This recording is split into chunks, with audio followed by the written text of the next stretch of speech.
Hello everyone. आज का हमारा टॉपिक है शब्दों पे नियंत्रण।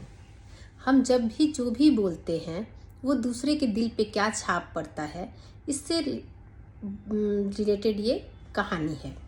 हम जो बोलते हैं हम कभी नहीं सोचते कि ये दूसरे पे क्या प्रभाव डालेगा। ये कहानी एक गुस्सैल पत्नी की है। उस गुस्सैल पत्नी से तंग होकर एक पति ने उसे कीलों से भरा थैला दिया और कहा कि जब भी तुम्हें गुस्सा आए तुम एक कील ले जाके बारे में गाड़ देना। पत्नी ने दूसरे दिन से ऐसा ही करना शुरू कर दिया।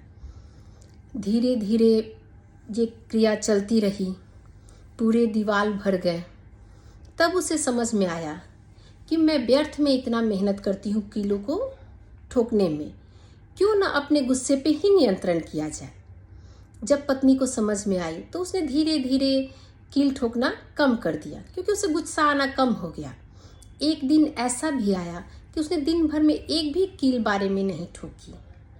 तब उसने खुशी खुशी अपने पति से कहा कि आज मैंने एक भी कील बारे में नहीं ठोकी। पति खुश हुआ और बोला कि ठीक है, जिस दिन तुम्हें गुस्सा नहीं आए उस दिन अपने ठोके हुए कीलों में से एक कील निकाल देना। ऐसा ही पत्नी ने करना शुरू कर दिया। एक दिन ऐसा आया कि पूरी दीवार खाली हो गई, एक भी कील नहीं बचा। धीरे धीरे पत्नी को अपने गुस्से पे नियंत्रण करना आ गया।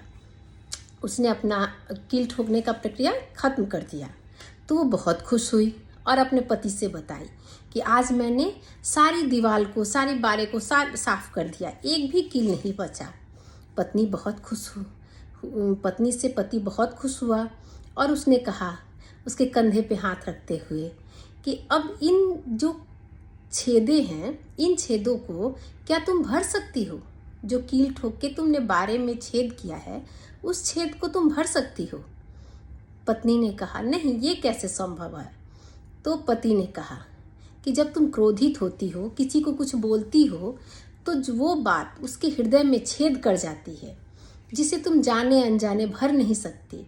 तुम्हें नहीं पता, इसलिए किसी को बोलने से पहले 100 बार सोच लिया करो कि तुम उसके दिल में छेद कर रही हो, जो कि तुम कभी भर नहीं सकती। धन्यवाद।